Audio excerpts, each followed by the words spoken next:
Hello, and welcome to episode 43 of Spreading the Nerd. In this very special anti British Crown episode on this 4th of July episode, I am joined by my fellow Crown hating friend, Silcanit. How are we doing today, sir? Doing good. Every excuse to hate on the Brits. I'm French, That is so right. That is right. I'm taking it. That was the point. It's based on Revolutionary era. We were neither one Right. of us were exactly. Soccer, rugby, 4th of July. I mean, Mhm. it's always uh, a good mhm. a good thing. How goes Mhm. your 4th of July? Like happy Independence Day It was for you? okay.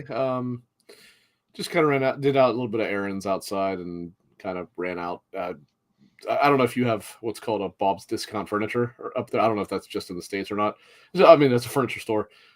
We bought a couch about a year ago now, and we had bought a power reclining one, and one of the components shit the bed basically. But we bought, they call it the Bob's Goof Proof thing, which is basically like their extended warranty. And it does cover it, but man, it's been a headache because for some reason I'm not getting like the emails. So even though they approved the claim to go get the new part, I don't have the voucher code. So when we went there to do it, we weren't able to do it yet. They said probably early next week sometime they'll be able to get the code for us and we can go down and actually order the replacement or whatever. But kind of a bit of a annoying situation there. But other than that, not too bad. I was not here last week because I was down in Raleigh, North Carolina. I went to the Rocket League Championship Series, which is the pro version, Raleigh Land, which was a pretty cool experience. I always watch them pretty religiously, and it was cool to actually go to one, get to cheer for our fellow NA teams and boo all the French teams. I Well, saw that. I saw that. actually, there's truly only one French team that I just do not like at all, and it's Carmine Corps, and they're probably the best team in the world. But nevertheless, Feel jealousy.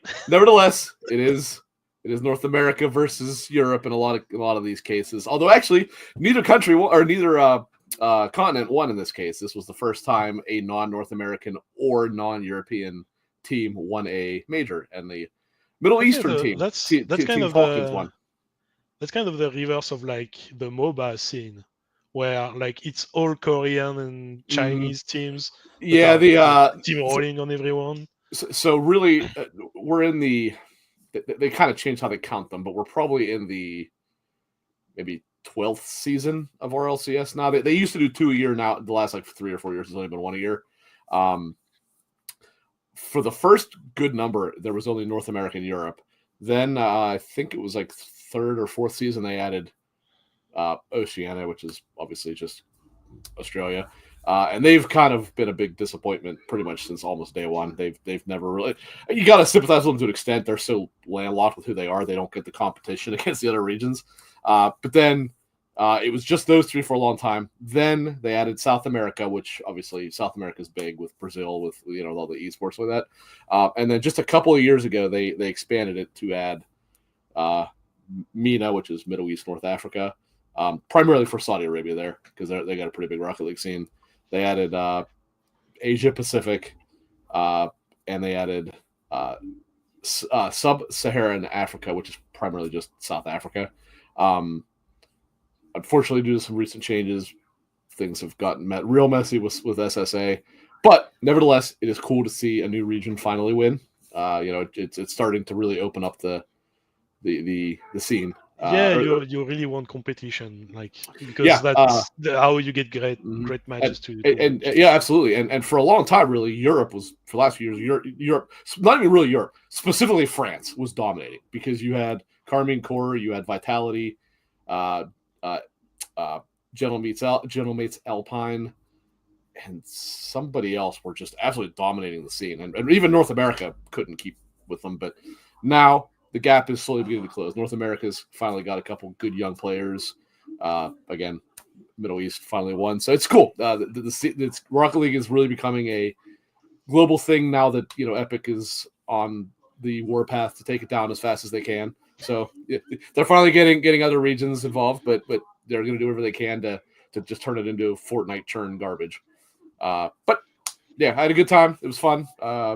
It was very, very hot down there compared to what I'm used to. Um, Yeah, I'm so happy to live so far north. yeah, but Because I you're didn't probably get not heat so wave. happy come the winter. That's the difference. Yeah, it's a bit long. Like the winter Mm, is not bad, it's long. Like, mm. but yeah, like my heat wave was like having one day at 28 degrees Celsius. I don't what's in Fahrenheit. Well, that's pretty hot, isn't it? That's probably in the 90s in the Fahrenheits, I would think. It's 82. Oh, really? That we Yeah, had one day of that. yeah, That's actually a fairly cool summer day, even for us. yeah. Or like for us, it's like the height of it. Do you get a lot of humidity? I know you live right on the Yeah, river. yeah. On the summer, yes. Like today was raining all day. Okay. Like Yeah, we have dry winters and humid summers. gotcha. Yeah, we get pretty good humidity because we're not too far from the Great Lakes. So particularly Erie is only about Mm. I don't know 60 miles north of me or whatever. So but then it connected to all the other stuff, and then we're not that far from the Atlantic, so it's pretty humid and it gets hot, but nowhere near as hot as the South, obviously. But yeah, I was wondering I could not to be outside when we were down there because when I would wake up, and I apologize, you're going to have to convert this because I can't do the Celsius thing. When I would wake up, it was usually at like 6:30 a.m. It was usually almost 80 degrees already. Where I am, when it's hot, when you wake up, it's like 70. So, but it would get into the mid 90s the whole time we were down there. And it was like, oh god, this is brutal. Yeah. So, But Europe has it even worse. Like in Paris, like I called a friend, and during the night, it didn't go under 102 wow. for Woo! 2 nights in a row.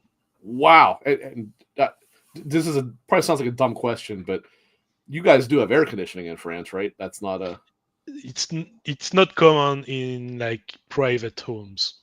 really. Oh No. man, boy, that would be disgusting to be in a house Mm. like that without air conditioning. So, a couple years back, I went out to San Francisco for my friend's wedding, and when we got there, the hotel there was two hotels to choose from. We picked the one that we actually thought would be the better one to go with, and it probably would have been had the one that we picked not been on a floor that didn't have working air conditioning. And when I first got there, I was like, "Oh god, this ain't gonna work." Thankfully, not knowing how San Francisco is, all you had to do is open the window because come like 8 o'clock, it gets pretty cool there and it cooled down really quickly. But at first, I was like, "Yeah, I won't be able to even sleep these few days that we're here." So I cannot imagine being in temperature like that and not having air conditioning. That would be awful. Well, It's hard. I can't imagine what it's like because I work in a warehouse, but I cannot imagine trying to sleep from that because that would be awful. Yeah, But no, it's not the best. yeah, I'm sure.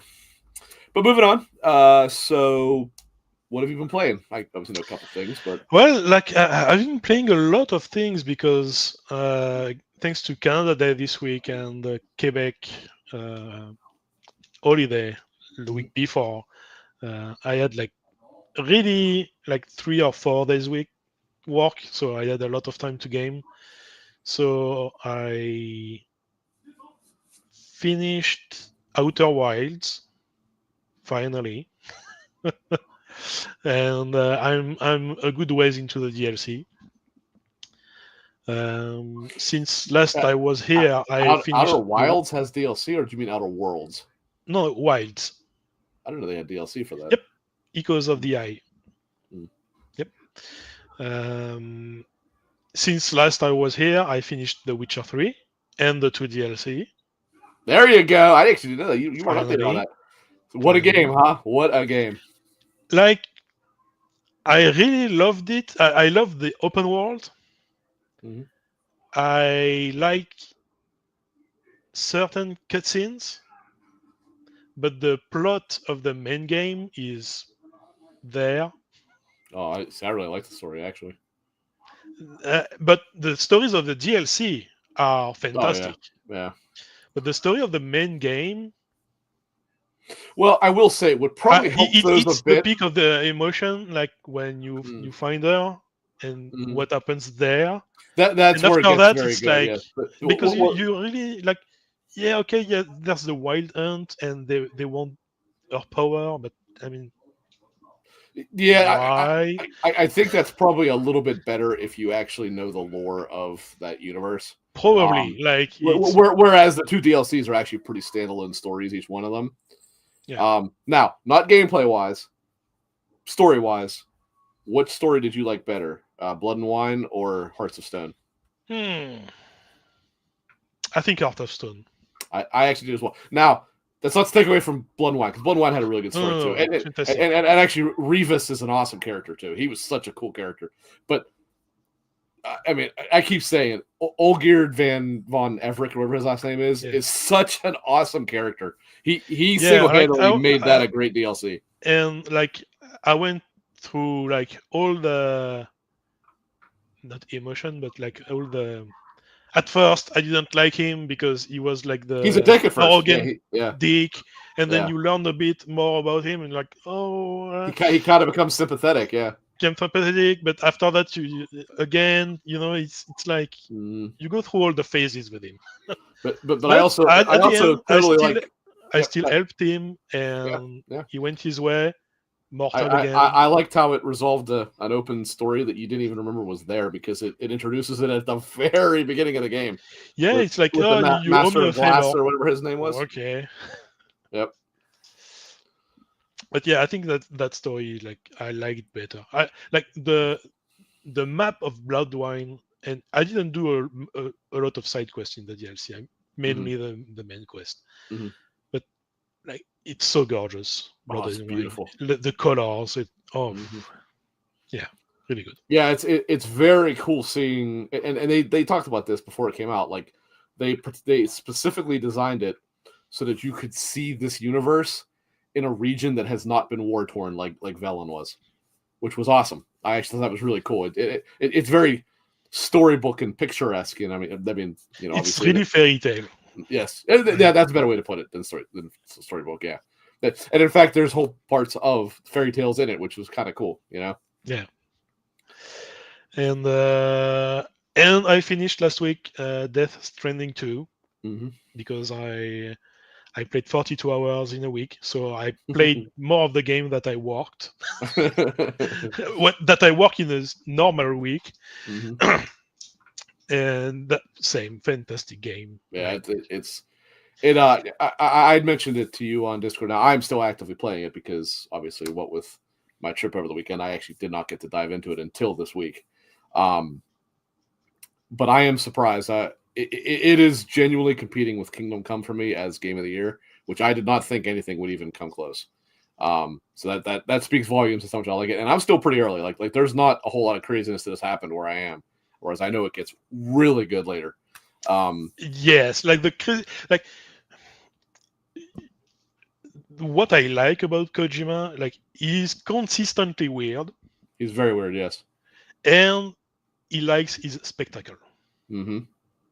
All the way, all the time. And that specifically is one of the reasons why I was so disappointed with Metal Gear Solid 5. It did not have a whole lot of that spectacle.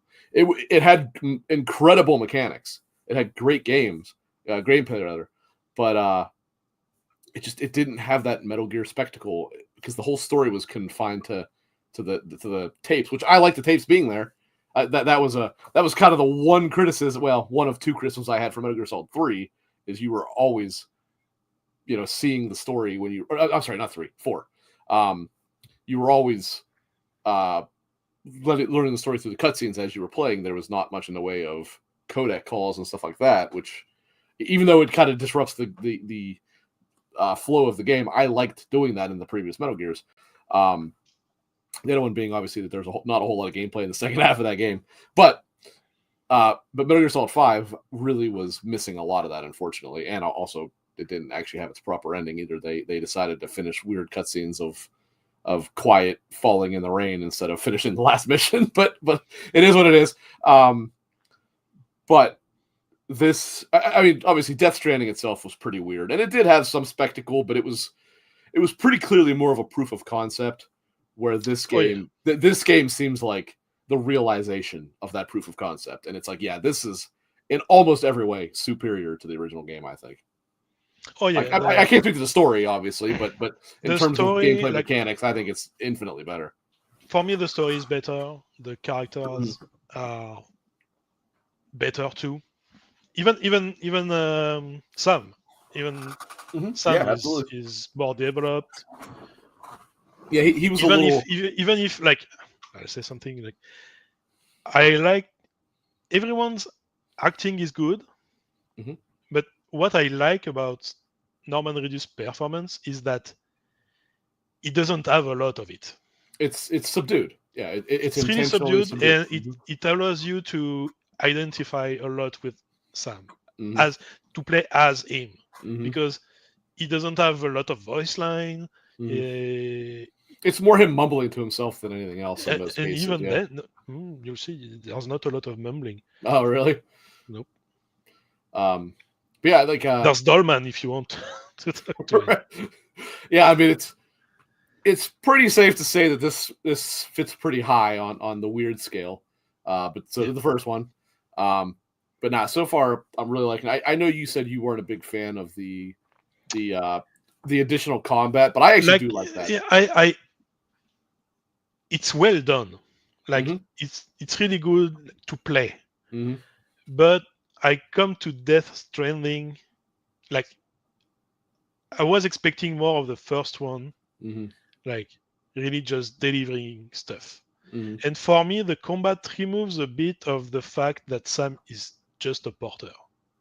Hmm.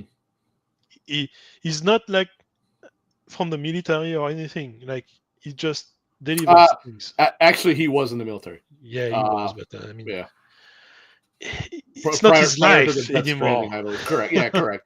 You know, and everyone's like, "Oh no, I go clear that camp, go clear this one." Go. Mm. Like even like big like hubs, like they have like 10,000 of people in there. Hmm. The person that greets you like is in full gear, etc. for like bulletproof vest, etc. And like Well, you don't tell me that you can't go take care of them. the ones that I've seen, I mean, obviously haven't seen very many, particularly the Australian side. The ones that I've seen, they weren't dressed too differently than they were in the first one, even in the distribution center uh, people. No, but I mean like there's one that like there's a couple like they are ex-military. Like The lone commander is one, yeah, yeah, the lone commander is a snipe. yeah. You tell me you can't get four guys like in a camp? Well, now I'm not just making excuses here, but he does say he had you do that because he wanted to see if you were. That one, yes, there's a reason, but Yeah, like yeah, their yeah, standard those orders yeah, after yeah. I like get that. side stuff. Like Yeah, I get that. it's like okay, I'll do it because you're going to give me a silent Mm. sniper. So Yeah, but and my it's not that it's there that the problem or that there's a lot of it in the side stuff is that there's enough of it for me in the main story missions mm, that it's not distracting, but it's like I personally could do without. yeah, that's fair. I mean, I'm not saying you're wrong at all. I just don't agree with the take from what I've played. So, but it's a But fair point. like it's way better to play this Oh, very section much. than the Oh first yeah. one. Oh Like yeah. Yeah. You know, night and day. honestly, in the first one, even in boss fights, half the time you wanted to avoid combat because it was so clunky. Like Um, honestly, like on the first one, I remember one camp I tried to go through and it didn't really go well. So after that, I was mm, taking large detours mm, and the boss fight. Because of that, the boss fights were kind of hard for me because mm, I didn't really know how to handle mm. the combat. So Well, and also something that was so weird is obviously, a major theme of Death Stranding as a series is an anti-violence theme, and particularly not killing somebody else. I mean, if you kill somebody in Death Stranding 1, you just create a whole lot of extra work for yourself because you basically have to then take the body to an you incinerator. still have to do that, by the way. Oh, I didn't realize there was incinerators in this. I didn't even. I was about to ask I you. I didn't even know if there were lethal weapons in this because as where I am, I have not got a single lethal weapon. they are far. Okay, gotcha. but they that's fine. exist. Like, Yeah. but they tell you like it's clear on the UI, like Mm. you have like a red like on the Yeah, the yeah. icon. So you Mm. like it happened to me because I didn't check the icon. Yeah, actually, in the first one was and then all of a sudden Dolman said, "Hey, you killed someone. Maybe bring him for the course before Void happens." Yeah, in the first one, at one point, I did kill someone. I was like, I actually want to see a void out, and then I got really close to it. And I'm like, man, that might not be a good idea. So I ended up taking it to the incinerator anyway. So I never actually did see one. But like after that happened to me, because it was on the side mission after I finished the game, that happened, and I was like, what if I leave a corpse in each of the camp of the bandits and I void out all of them? Wow, that's what happens? That's you're the terrorist, Silcanit. Jesus. Well, I mean, you are taking it's out the bad guys. It is the bad guys. That is true. They ask for it. They do. Yeah, and actually, they're the brigands or whatever in this. They are kind of assholes. So, but no, yeah. So far from what I've played, I really do like it a lot. Just kind of doing standard deliveries to try and bump up those stars a little bit and get some upgraded gear. But I think where I am now, it's time to start progressing a little bit again. So I was actually about to start doing that right when we started the podcast. I was like, yeah, I can wait. Yeah, because like it's a Kojima game, and it's like it's like every other Japanese game. I'll say it's when you start a little, you think you put your hand in the main story, and they take your whole heart. It takes 2 hours of cutscene and talking, and before you can even save your game. And to be clear, I am okay with that, because no, I'm okay with that. But you have to know it, because if you're not experienced in game and you don't really know, I'll take that games. Right. No, I mean, my second favorite game of all time is Metal Gear Solid 3, and until Metal Gear Solid 4, if I'm not mistaken, it had the record for the longest cutscene in game. Well, it was a few disjointed cutscenes, but together it made something like an hour and a half long cutscene. It does. It might have been an hour. It might have been an hour. Yeah. Because I don't know if you noticed, but if you pause a cutscene in DS2, it gives you a timer, progress bar. Yeah, I did see that. Yeah, the thing is, it's not a timer for the whole sequence of all the cutscenes back to back. Just the one that you're in. Gotcha. Yeah. But so yeah, he cheats a bit on that. Timer. But yeah, either way, definitely, at least from my side, I mean, this is pretty clearly going to be considered for Game of the Year for most. As long as the publication at least has PlayStation, games in them. If they're a Nintendo one, it's obviously not going to be in there. But anything that's multi-platform or whatever, or PlayStation, this is pretty clearly going to be one that is at least in the candidacy. Whether it wins or not, we'll see. Yeah, no, it deserves it for sure. Yeah. I told you, we still got half the year to go, but I don't see too much that's going to surpass it. But it's like if Clair Obscur was not like made for me, like straight up all the things I like in my video games, like DS2 would be above it for now. But we still have a lot of good games coming. We do. Yeah, we do. I in particular am very excited for Mafia: The Old Country, which is in about 3 weeks, 4 weeks, something like that. Coming fast. Now I don't expect that's going to compete too heavily for most people for Game of the Year, but I expect it to be something that I really, really like. And then Ghost of Yotei, I'm sure, is going to be a pretty heavy hitter there too. So yeah, like I'm curious to see the state of play, the dedicated state of play in July. It's this month, but they haven't. Yeah, it is this month. They just haven't said when. Yeah, we don't have the date, the exact date, because we don't really know anything about it apart that it's a revenge story. Well, there's things that they have said, but it's oddly enough they've never said them in trailers. They've said them in like publication things. Like I guess you can go after I think it's 6 targets. You can go after them in any order you want and stuff. Yeah, like that. I mean, it's an open world game like the first one, so you expect that. Right. But I mean, it's on game. Well, I want to see some gameplay. Yeah, I mean, I'm sure we will. Because Ghost of Tsushima combat was exceptional. It was very good, yes. And it has to be as good. Mm-hmm. It should be more in depth too, because I believe I heard there's something like You have five. firearms. Well, there's something like 5 weapon types in this now, as Really? opposed to just a sword. I thought Yeah. it was mainly like you have your 2 katanas and then a Well, slew of there's firearms. a single katana, there's dual katana, there's a kurisagama, I believe. There is, I think maybe a naginata. I can't remember for sure, but yeah, it's something like 5 different weapon types. So yeah. But you know what will not be in Game of the Year candidacy, Silcanit? Mind's Eye? Perfect. Well, no, it will not either. It certainly will not either, except for Joe for some reason. But Perfect Dark or Everwild will not be in any year in Game of the Year candidacy because Microsoft and Xbox are run by freaking idiots who have basically once again come through and neutered their entire division. Good thing they spent $100 billion on acquisitions. That was really worth it, huh?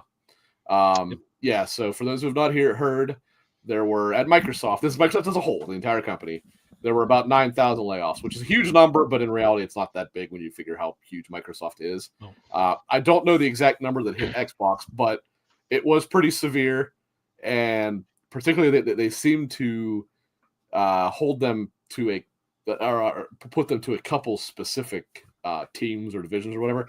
The initiative in particular was completely shut down. So Perfect Dark, which I'm going to be honest with you, I can't understand how anybody watched that trailer. I think it was last year and didn't see right through that because that was just total horseshit the entire time. Clearly, too bad. Like well, I mean, within 5 seconds, within 5 seconds, I was like, "There's nothing here in terms of the actual game," and that has been more or less confirmed. I saw somebody that had worked on the game a while before that came out said like there was some stuff there, but based on what he said reading through the lines, it's like, yeah, he's pretty much confirming there was very little there that was the actual game. It was a lot of faked. But I mean, Microsoft invested a lot of money in that game, and it was clearly just a disaster from day one. So yeah, they shut down the initiative. I don't know how many layoffs hit Rare, but there were definitely some, which resulted in the cancellation of Everwild, which I mean, again, that's a game we haven't seen one. We saw even less than Perfect Dark. Yeah, exactly. The one that really burns my ass is they basically killed half of Turn 10. And I know people don't care about Forza Motorsport. I don't give a shit if you care about them. The reality is Turn 10 has been one of their premier studios since the original Xbox. And even though they didn't necessarily make Forza Horizon, they were still part of that development cycle. They still created the damn engine. They still created, or then they still helped Playground, who then helped them in turn when they would do another one, and they went back and forth. This is a terrible thing. This is a terrible decision. That studio, again, whether you like motorsport or not, is irrelevant. That studio should have been never touched by Microsoft. They should just let it go, let them do what they have to do. I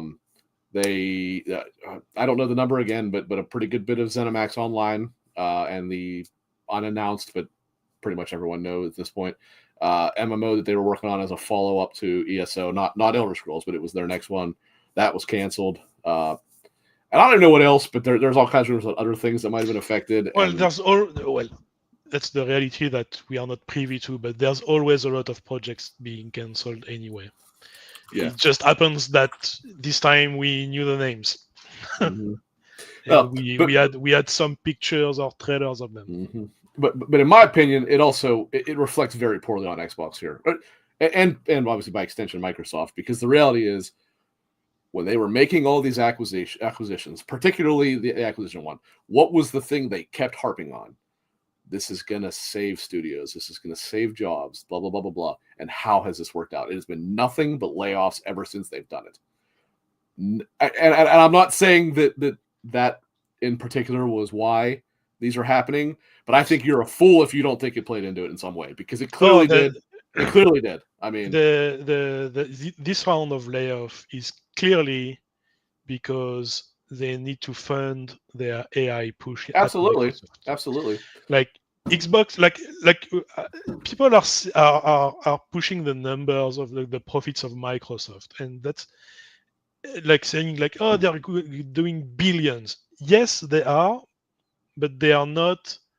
They are not really funding Xbox anymore. Microsoft, Sure. Yeah, sure. Microsoft Gaming, and Phil Spencer said it.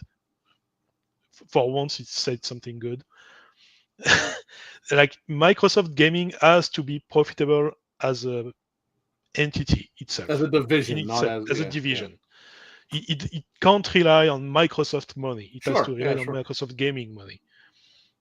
And the fact is, Microsoft Gaming is like the less earning of the divisions of Microsoft. Well, I mean, I'm not saying you're wrong. I've not seen the numbers recently, but as of last year, Xbox was one of the. Now, obviously, I think we're talking percentages here. Or I'm sorry, not percentages. We're talking. I don't know how to put this. The percentage of the division as opposed to the percentage of Microsoft. But it was one of their more successful and profitable divisions last year. That said, what they made is not enough to sustain Microsoft because Microsoft, I mean, No. you got to have trillions of dollars in expenditures for a company that large every year. But I can't help but look at this, whether it's directly related to it or not, and say these acquisitions absolutely led to a lot of this because the reality is, obviously it's changed their method of distribution, which is fine. I'm not talking about that, whether it's right or wrong in terms of them going multi-platform, but you got to keep feeding the beast that is I'm saying GameStop, that is Game Pass, and you spent all this money, which now you got to recoup at the same time as they're trying to put all this money into their AI advancements. No one's going to convince me that this didn't play a part. No, it does. Maybe a small part. It may be a small part, but there is zero question whatsoever that them spending $70 billion on Activision, which they did not need to spend. Let's be very clear. That was completely and utterly unnecessary. That didn't in some way, shape, or form lead to this level of it. And probably actually exacerbated it, made it worse. So, yeah. And you mentioned Phil Spencer. That's another thing that when you read his internal memo, if you don't look at him and say that guy is clearly a massive piece of shit based on what he said, I don't know what you're reading. Because it's like I'm not a fool. I understand that layoffs are necessary at times. I get it, right? There's obviously a lot, and Microsoft it looks worse than in a lot of cases it probably is, just because Microsoft is so damn big. But when your memo to your studios says, this is very hard, we got to let people go.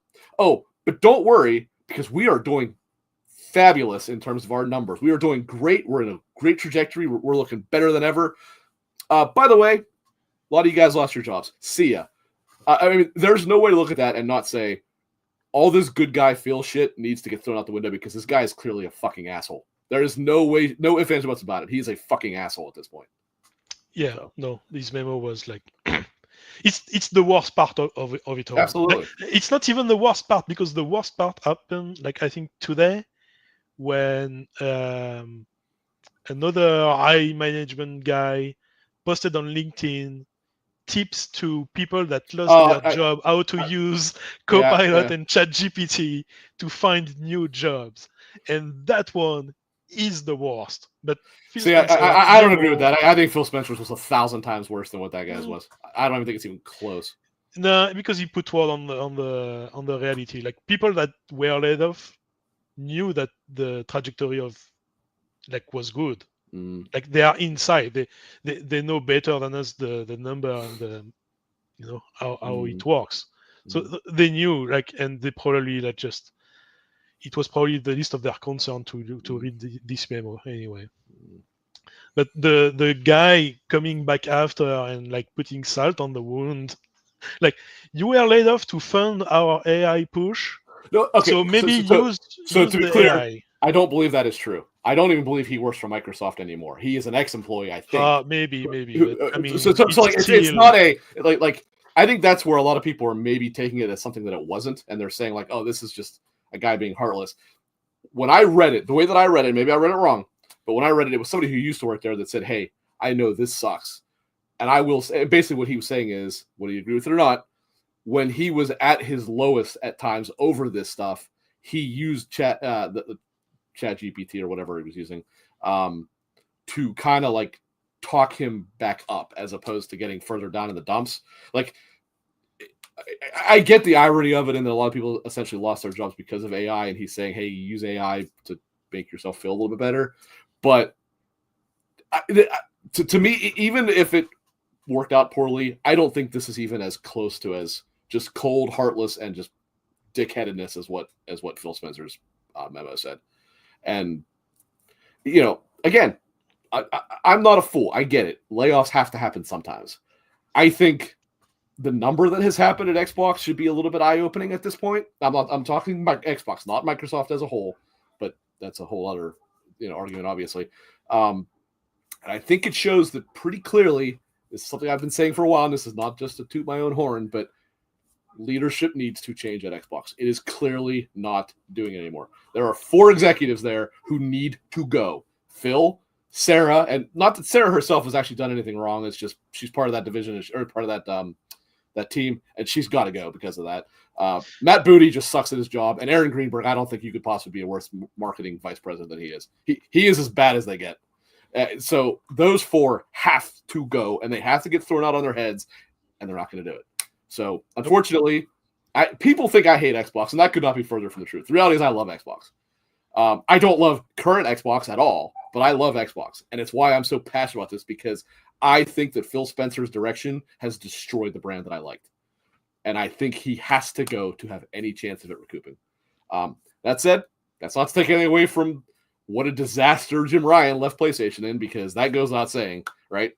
Herman Holstall is, certainly. A wrong in one side doesn't undo absolutely wrong on the other. I mean, if anybody thinks I'm being a fanboy, go back over the years or whatever. Listen to the shit I've said about PlayStation, because I haven't said I haven't said a positive thing about the direction they're in a long time. I might say positive things about their games, what little there are, but I mean, the day Jim Ryan was announced as the head of Xbox, PlayStation, I was like, man, that doesn't sound like a right move to me. And all he did was prove how right that was, because that man was nowhere near the right man for the job. Now, obviously, we got a whole different leadership group there now that hasn't really done much, so we'll have to wait and see there. But it was yesterday on the nerd chat, and I don't remember. I think it was Kevin that said, that noticed that PlayStation's not really better, but at least after Concord, Herman Hulst was co-CEO before, demoted, basically, yeah, and he was demoted after. Yeah. So something happened. He's still there, but basically he's probably in the position that he should have been in the first place, which is, I don't know what it's called, but basically the head of their studios, right? Yeah. Whereas, and from day one, it seemed questionable to have co-CEOs there, because it was interim stuff. They didn't really have a plan, so I mean, people there. Now, again, it's going to take a little while to I don't even know what the guy's name is, the Japanese guy that's in charge, the current CEO. It's going to take a while to see if he's the right man for the job, but unfortunately, this generation is almost certainly not going to prove it, because Jim Ryan fucked this so bad that we're never going to, we'll obviously have a couple things coming by the end of the generation, but there's not going to be much. So we'll have to see what PS6 looks like, I guess, and then see from there. But either way, we have more than seen Phil Spencer's version of Xbox, and I know some people love it, and that's fine. You're allowed to love it. I'm giving my opinion here. In my opinion, Game Pass is not a reason to love Xbox. Doesn't mean you can't like Game Pass, but it has also, in my opinion, taken Xbox down a path I don't want to see it on. And I would rather see Game Pass just scrapped and actually them back on a correct trajectory. But it's not going to happen. They've basically put their hat so far into this ring at this point, they have no choice.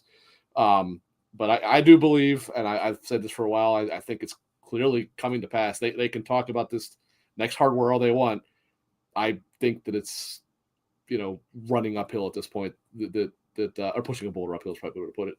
That pretty much Xbox is on their way to being probably the best. Not argument there, but basically being a third-party publisher. They can make hardware, but also the question is going to be: are they making hardware, or are they doing what they're doing with the ROG Ally, where they're not making hardware at all? They're just branding it. Well, for now, all we know is that they're partnering. Yeah, thank you. With AMD, and AMD is not doing by itself. It's not doing full hardware. They're doing CPUs, GPUs, but they are not doing full console or It's not like Asus or Right. Lenovo. So Right. for now, we don't really know. We don't even know the price of the Xbox Ally. So I thought they did announce that. I thought it was did they? $900. I thought so. Yeah, it's more expensive. Because I Basically, saw figures, but I didn't remember seeing an official pricing. yeah, I thought Clinton told me they announced it was $900, which is Makes insanity sense. because it's basically a ROG Ally Extreme, but No, with the it's Xbox Z2 branding on Extreme. it. What's that one?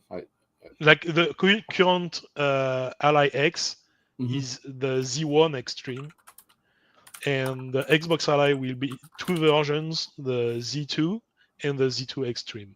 Mm. So the next gen of like the chip. 800. Sorry. Although that I think there are two of them. That might be the lower one. It might be 800. Yeah, and probably 900. the lower one because the Z2 Yeah. Extreme will be very expensive. I swear I heard 900 somewhere. 900 might be the second like the highest one. Here, well, this is European prices. I don't know if it's going to be the same. I mean, odds are it's probably not the same. But Hype Beast, I have no idea who that is. So I don't know if that's a reputable site or not. Microsoft's Xbox ROG Ally and ROG Ally X might be. Wait a minute, this is rumors. Never mind. Yeah, I don't remember seeing like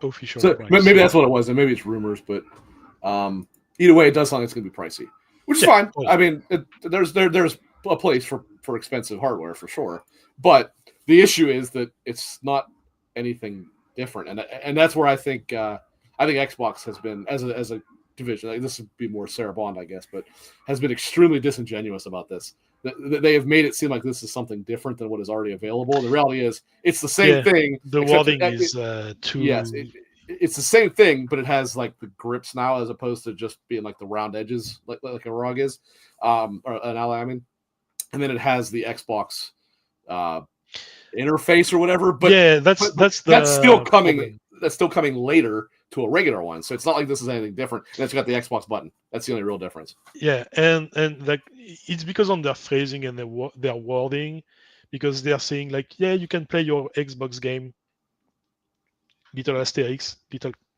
characters on the side, play anywhere titles only.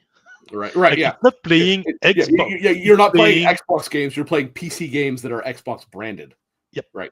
Like it's same as in the when I play my Game Pass on PC. Like it's from the Xbox app. And I mean, that's not a bad thing. Like that's not a No, it's criticism. not a The bad thing, criticism is that they are but intentionally wording it in such a way that people don't know what they're talking about. yeah, like people like outside of our circle because we are interested in that stuff, so we pay attention. Like someone that's going to buy that like for Christmas for their kid. Sure. They see Xbox, plays Even Xbox game. Even a young kid's not going to know that, right? Like, I mean, there are certainly some kids that are like us and look into it, but a lot of kids just kind of like they would see, oh, hey, I can play Xbox games, handheld. I want to get that, Mom. Okay, I'll get it free for Christmas, and then all of a sudden they can't play it. All they can play is 3 or 4 games that they own that are play anywhere, and it's like they are being, and there's no question at this point they're being intentionally disingenuous about it because they are trying to make people think that. Well, I know they're working on improving it, but working on it doesn't mean that you can do it. That's the difference. And they need to start being more honest in their marketing. Which actually, at one point, I had applauded them for like with like their showcases. I'm like, hey, it might seem weird because what we're used to, but I actually respect the fact that when they would show, say, Ninja Gaiden 4, they don't bullshit and go available on Xbox on this date. They said no, it's available for Xbox, PlayStation, whatever it was for. Yeah, they put all the and I'm like, I actually respect that. It's weird because we're not used to it, but I respect that you're not trying to bullshit what is clearly the truth that is available elsewhere and just saying it. Like that's good, right? We need to get to that point because that was obnoxious how like sneaky they would all try to be, acting like it was only on. And Nintendo and Sony still do it, so pretty clearly. Well, Nintendo doesn't have to do it because Nintendo games are still exclusive to Nintendo. So. Yeah, but yeah, to say, well, and actually, I haven't seen this talked about too many other places, but Clint had told me about this. Did you see that if you, so it was a big deal that they made Call of Duty World War II. I guess, I didn't even realize they released that on PC, but they did. you really should not play the Game Pass version of that, even though it's on there, because it has some massive ass like security backdoor that the people were. That this was not one person doing it. Apparently, this was multiple people had this happen where they were playing it, and like a hacker got into their system and did the whole like word pad, like, "Hey, I just hacked your ass," whatever they say then. And it's specifically that game. There is some huge ass security backdoor to it, and it's like honestly, I'm mainly a PC gamer. Yeah. Mm-hmm. But I have Game Pass on PC. I don't even have Ultimate. I just have the PC because it's cheaper. Mm-hmm. And PC game, like the versions of the PC games on Game Pass, are the Windows Store versions, which are usually the worst versions. Yeah, they are worse than the Steam versions. You can't really do anything on the down patch or mod or etc. You can't do that. It's like I use it just for Game Pass games. And if I like the game enough, like I'll buy it after on Steam. Even if I have 10 or 20% off on the Xbox app version, I will not buy it there. Yeah, no, I don't blame you at all.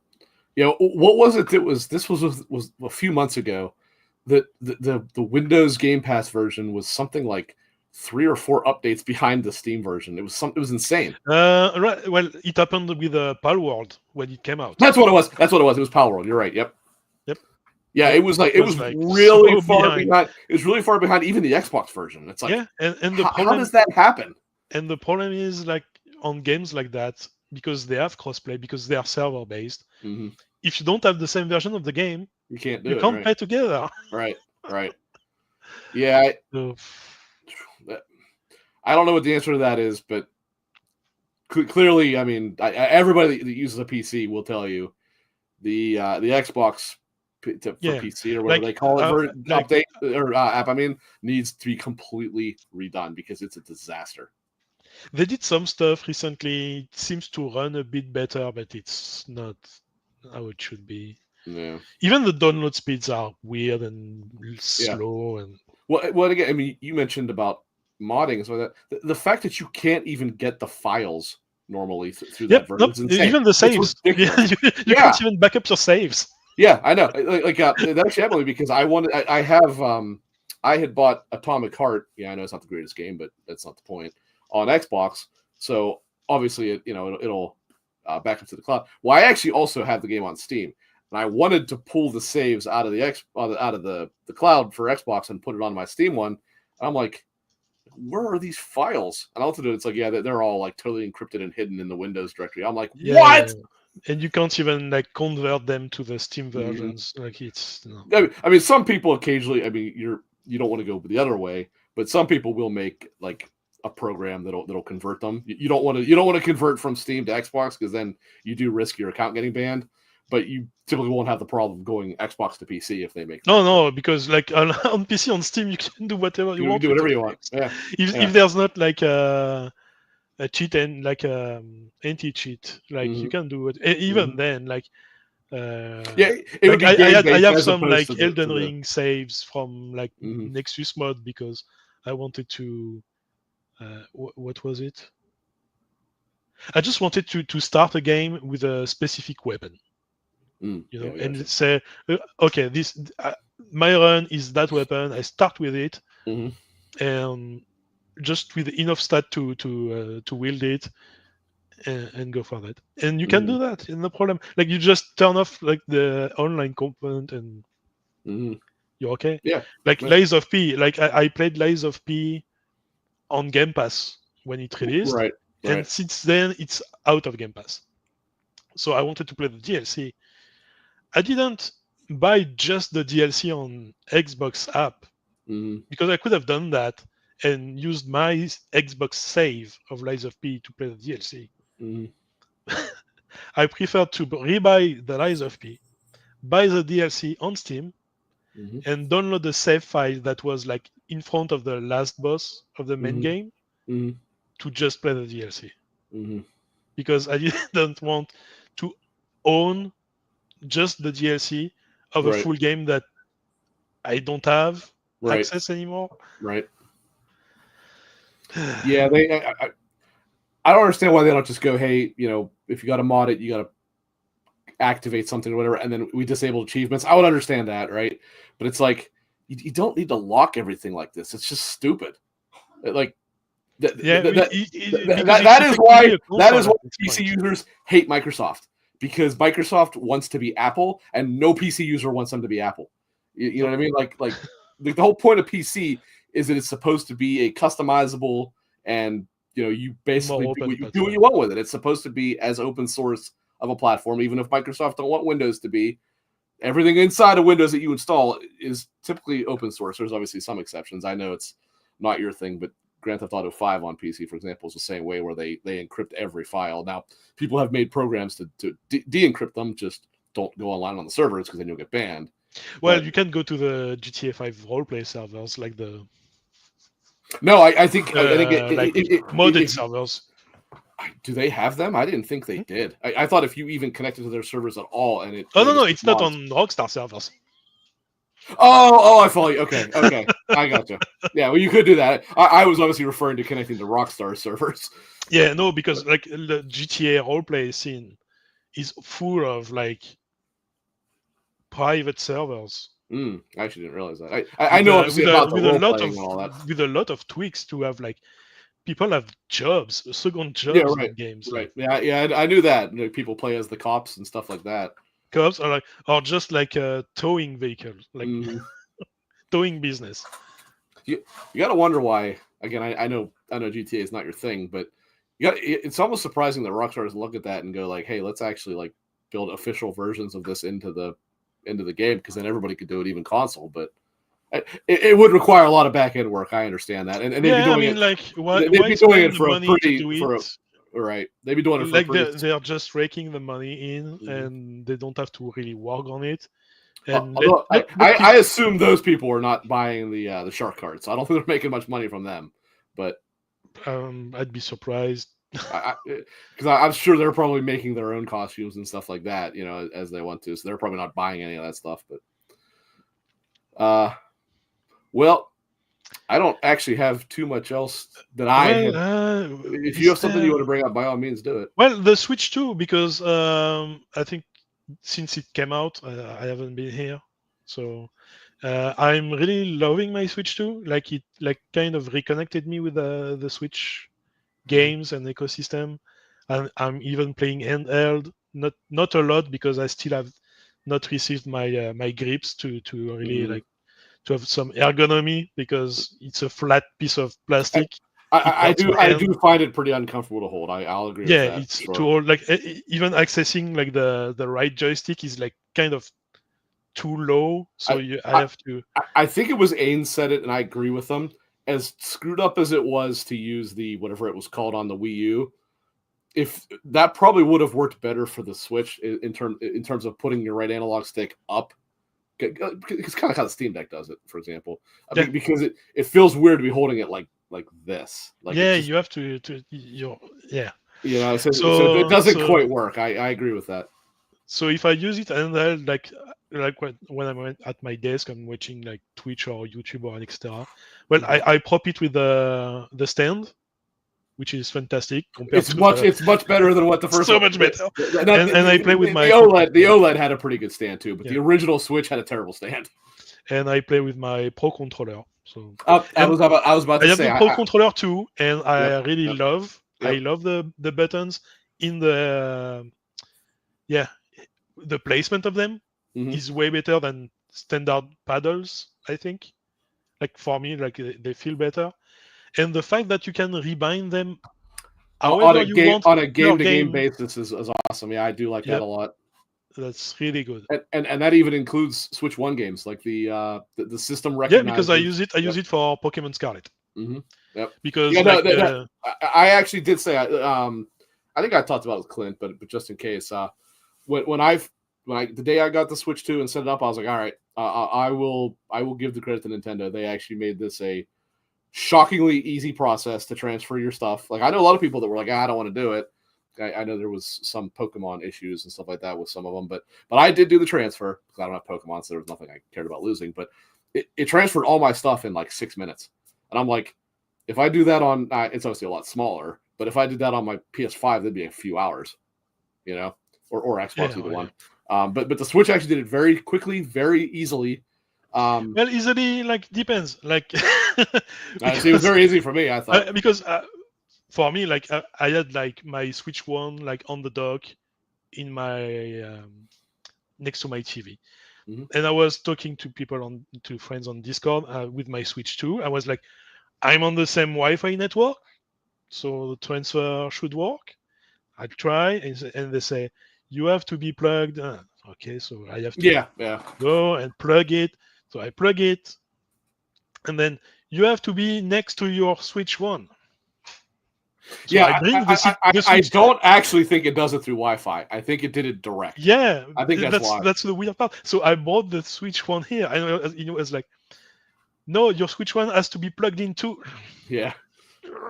See, I didn't have that issue because I was sitting right here with both of them anyway. Yeah, but no, but I was like going back and forth, and just after, and that's like user error. Like that one's on me, but I was like, okay, I have my HDMI cable on the dock of the Switch 1 and the power.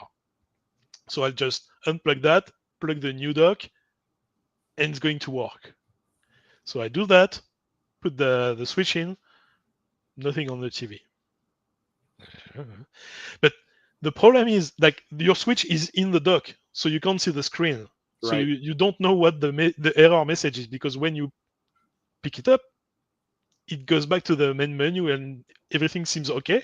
And it's because the Switch 2 dock needs really the power block of the Switch 2 because it's not the same voltage, etc. Right. So I was kind of lucky to see it. Like I saw like there was a message like on the side, so I picked it up quick, see what the message was. It was like plug the power supply. I was like, it's plugged. Why? So it took me like 10 minutes of waste of time just because I didn't use what was in the Switch 2 box. Because I was trying to save time. I've dealt with Nintendo enough to know that you could never assume that something from the previous one will work on that one. Yeah, no, that's, like I said, that's on me, because if I was like a normal person, I would have taken everything that was on the box, used what was in the box.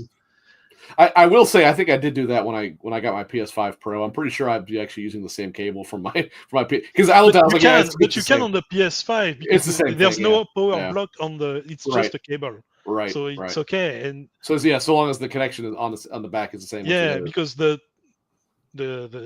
transformer, like the power converter, it's in the console.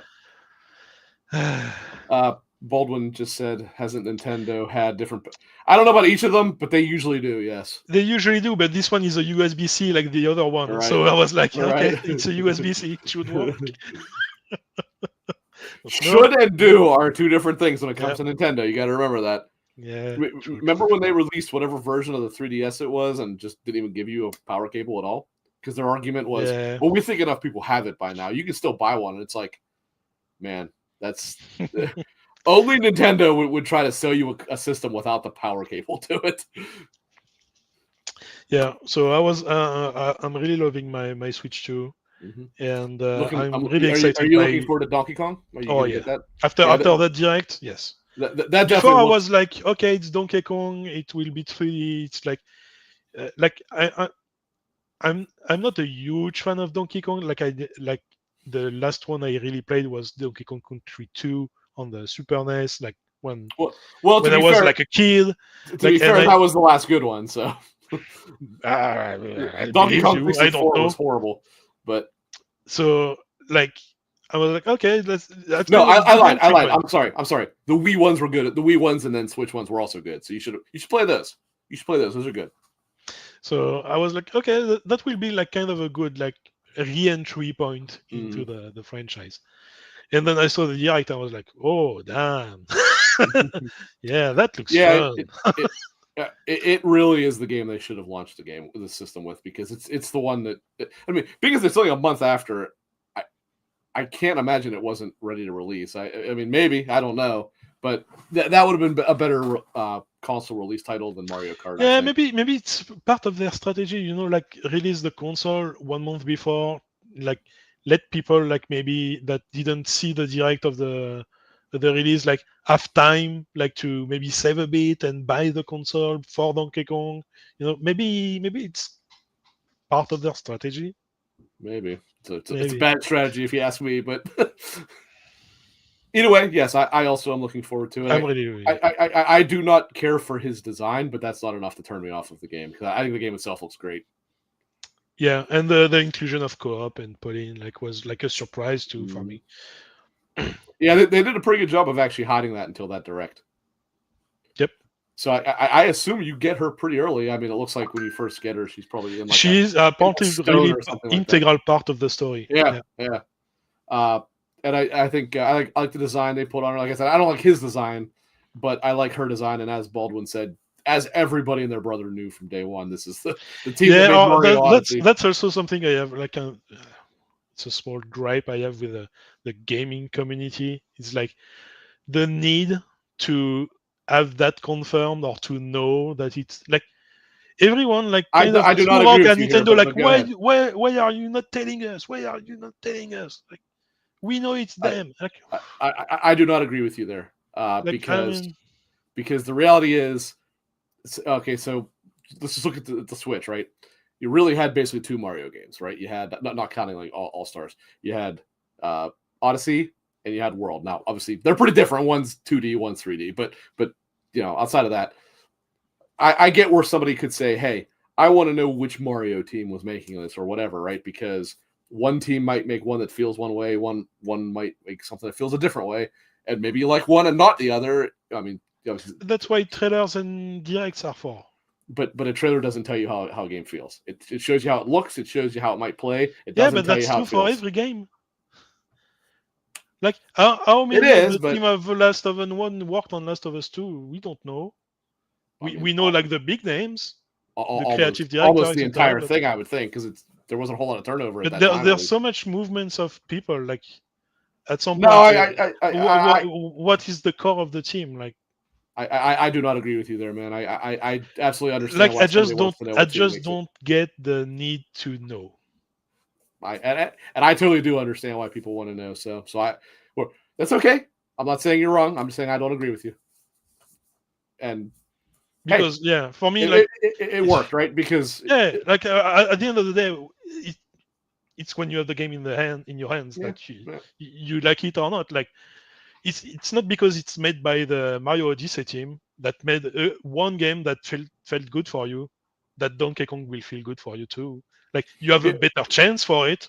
Yeah, I mean the thing about it, I did not actually like Mario Odyssey, but No, but that doesn't change the fact that I'm looking forward to this. Yeah, like, I get it. It's not because it's by the same team that you will like every game of the team.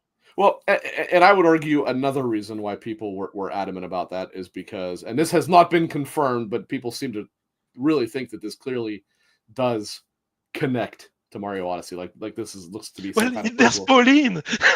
that's what I mean. Yeah, that's what I mean. Like that's why people want to know, because if it wasn't the Mario Odyssey team, then it wasn't necessarily going to connect. But with the fact that it's the same two teams and it has Pauline, and obviously Pauline being the mayor or whatever of Donk City or whatever the hell it was called in Odyssey. Well, like, that does seem to confirm New Donk City. It's like it's not New Mario City or New Luigi. No, I get it. I'm Donk City. I'm just saying, like, it does seem to push the idea that this probably is a prequel, so to speak, of that game. I mean, I don't know if anybody's really playing this for the story, but if so, yeah, I mean, you never know. It might be the next, I don't know, Final Fantasy VII, but I would not hold my breath for that. I'm gonna guess you're gonna play this because you like the way it plays and not so much the story that it's telling.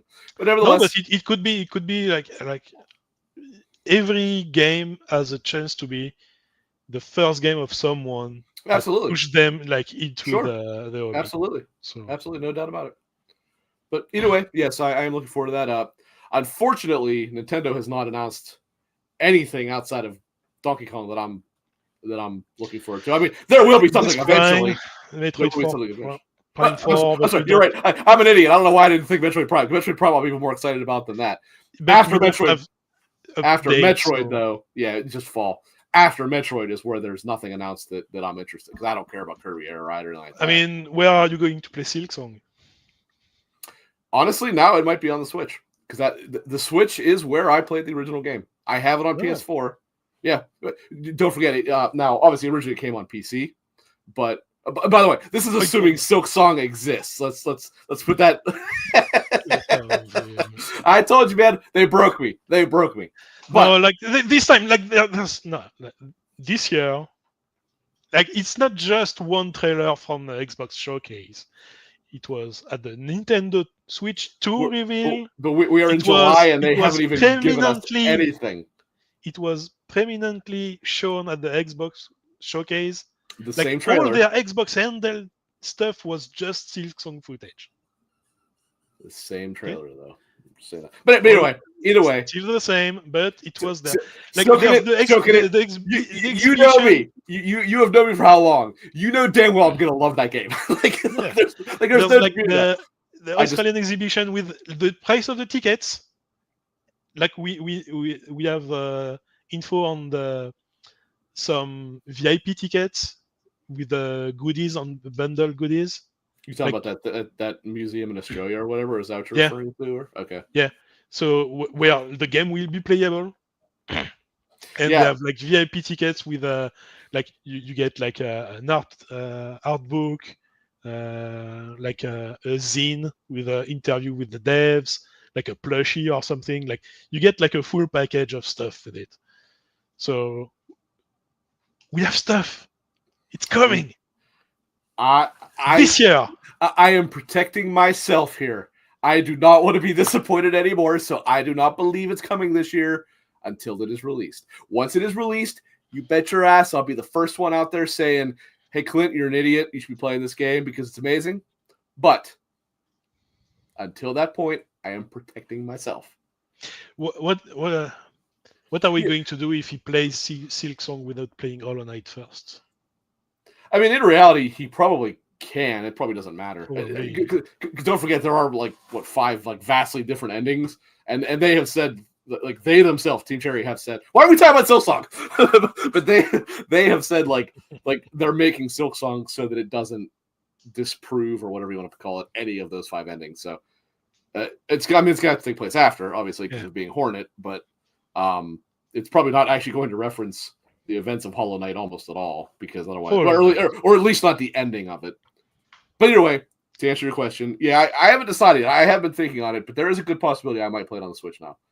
Just so long as it is not a neutered version, which actually, at this point I don't know if it will be, because I imagine why it would. Like yeah, I think is powerful enough. Yeah, for that kind of game. The Switch itself ran Hollow Knight just fine.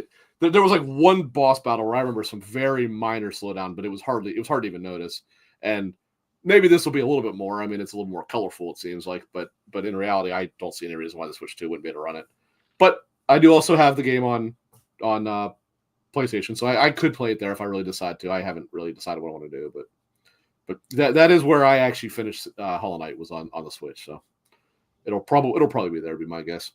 But what I'll probably end up doing, because someone's eventually going to release some collector's edition version, whatever version I don't buy, I'll probably buy that version. Like, actually, no, I will probably play it on the Switch, and I will probably buy the collector's edition version for PlayStation. That's probably what I would end up doing. But either way, everybody play Hollow Knight. We've said this till we're blue in the face, but if you haven't played Hollow Knight, you are doing yourself a disservice. Baldwin, you should, because it is.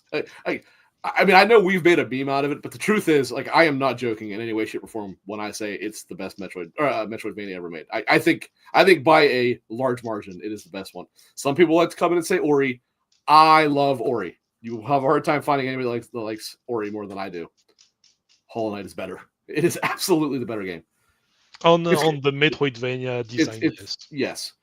That's not to take away from Ori, because Ori is amazing. I love Ori. The big is, I think some people prefer Ori because of the movement, and I get that. But as a Metroidvania design, like on the backtrack and the map, etc. And I actually would also argue that Hollow Knight has significantly better platforming, because that was what made that unique. Is a lot of times Metroidvania. Yeah, exactly. Like Metroidvanias, a lot of times don't have the greatest platforming, but it was excellent in Hollow Knight. And I've always said, bang for buck, I don't think there's ever been a better selection of bosses than what Hollow Knight has. I think Hollow Knight's bosses are absolutely tip of the iceberg, like best in class. But some people refuse to play it. Yeah, they'd rather play friggin' Starship Troopers Extermination and stuff like that. What was like? Discord says 3 days ago, World of Warcraft. Yeah, well, for all, you know, it almost sounds like we're talking about somebody in particular, but I don't know. But yeah, for all that time that person keeps saying, I think I'm done with WoW. Every time I look, that person's playing WoW. That's all I can say. Yeah. No time for Hollow Knight, but there's all this time for World of Warcraft. I don't know what to say anymore, Silcanit. I don't know what to say anymore. Yeah, I mean, we can. We won't let it go, but I just want him to give it a fair try, because you cannot click on the game. He claims he has played a few hours of it at this point, but I think you need, like, if you are a JRPG player and you are willing to put 10-15 hours in an RPG to have it starting to get good and out of the tutorial. Yeah, I mean, JRPGs, you can put that in Hollow Knight and be like halfway done. So you can put like 10 hours in Hollow Knight, and then you can go and come and tell me you don't like it if you want. I would say you have to at least get through Green Path. I think that's a pretty good metric. You go through Hornet, you get your dash, and you explore Green Path. Right, because then you actually have enough moves to be able to say if you like the way it feels or not. But I think he mentioned the Mantis Lords. Yes, he did. Actually, you're right. So yeah, which is also weird, because based on the amount of time he's played, he probably should not have been into the Mantis Village yet. That's probably pretty hard for where he was. Maybe check the wiki. That would not surprise me. That would not surprise me. He was like, let's do the most popular Hollow Knight bosses, and he comes back and goes, yeah, I hated the Nightmare, the Nightmare King, or whatever his name is, which is like an endgame boss. I believe it. I can definitely believe it. Will, still gonna give anything else you want to talk about before we get wrapped up here? No, I think that covers it for now. Okay. Like, it's crazy to think that we are just halfway through the year with all the good games we had. I agree with that, and it's also crazy to realize that we are halfway through the year. But in terms of the releases, I agree with what you're saying, yes. Well, like, in terms of time, just halfway through the year is already like where's the time gone? It feels like February, yeah. Yeah, but like in terms of release, like when you start to list everything, you're like, oh my god. Yeah. No, it's been a very good year. It hasn't necessarily, outside of a couple things, obviously, it hasn't had the like extreme highs like some of recent years, but it has had a consistent high quality like release bar. Almost every month there's been something very, very good that's come out this year. Oh yeah, I can. Yeah, I probably can find a banger every month. And then, I mean, or two. It really does not look like next year is slowing that down at all either, because next year looks like it's already off to an insane schedule. I know you don't care about GTA, but that's obviously enormous. RE9 is going to be huge. Onimusha looks great. I I mean, that's off the top of my head in the last like 2 seconds. Yeah. And I know there's all kinds of other shit. Like I'm not too high on GTA like as Yeah, a setting, but like if it's not $100, like if it's a normal price, which I'm gonna guess 80. I'm gonna guess 80, which so I wouldn't call it normal price, but if they come out at 70 on the standard edition, like even if I play the game 5 days after everyone, I'm willing to give it a shot.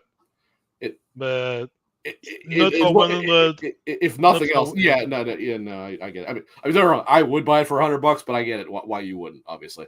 But either way, it looks like it's going to be a technical tour de force. I mean, it just for that, I would try it. Like it looks like the next step in terms of, graphical and detail fidelity and all that, which I'm not surprised it's doing that because Rockstar obviously are very good at that. I am surprised at how much better it looks than pretty much everything else, though, because it looks 3 or 4 steps ahead of everything else that's even been released as of this point, which is pretty remarkable. And actually, it goes to show you, and this is something I kept harping on, maybe the systems aren't as underpowered as they seemed, and maybe it's all the developers are taking advantage of them. They have never been, like, since like the PS2 era. I don't think there's one system that really has been pushed to the limit. I think PS4 got pushed pretty hard. I mean, you figure The Last of Us 2 was on PS4. I mean, that still looks better than a lot of stuff released today. But I get what you're saying. Like, it was still like a game that came out like in the last year of the PS4. It came out in 2020, which would have been PS4's last year. Yeah, actually took. Yep. I think PS5 like came a couple months before. Like PS5. Yeah. PS5 came out in November of 2020, I think.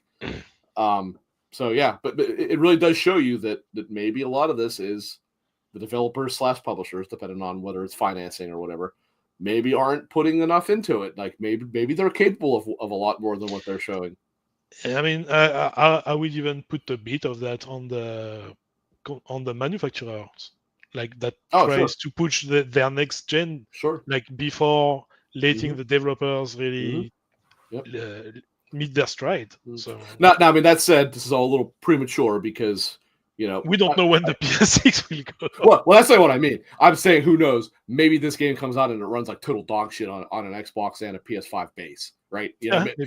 Maybe Pro doesn't even run that great, but it's like bare minimum acceptability. I don't think that's going to be the case, to be clear. But what they showed really does say, like, considering that they confirmed it is running on a standard PS5, it is not running on a Pro, and it's like, I mean, that looks better than by leaps and bounds everything else that's on the consoles as of right now. So we'll see. But Silcanit, well, I guess I probably need to get the snack. It's only to my side here, but I'm out of fucking cookies. I haven't done an episode in a while, so I kind of forgot the process here. They didn't restock at my grocery store, so I ordered them on Amazon. But by the way, got my American going on here. I have the colors. Yeah, yes, you do. They're this is pretty much stale by now, so this isn't going to taste very good. But nevertheless, unlike certain other hosts here who don't tend to bring, there's no fortune in this. Scammed. There's no fortune in this. Robbed. Well, we're going to use that as the fortune, in that there is no fortune for you because there's no future. Basically, the world's ending. That's what we're getting from this. Silcanit, where can people find you? You can find me like at Silcanit on Blue Sky mainly for social media, and on various Discord, like on the Spreading the Nerd Discord, and all the like, I would say sister show, but we're kind of an offshoot of them. So Trophy Room, Season Gaming, Xbox Expansion Pass.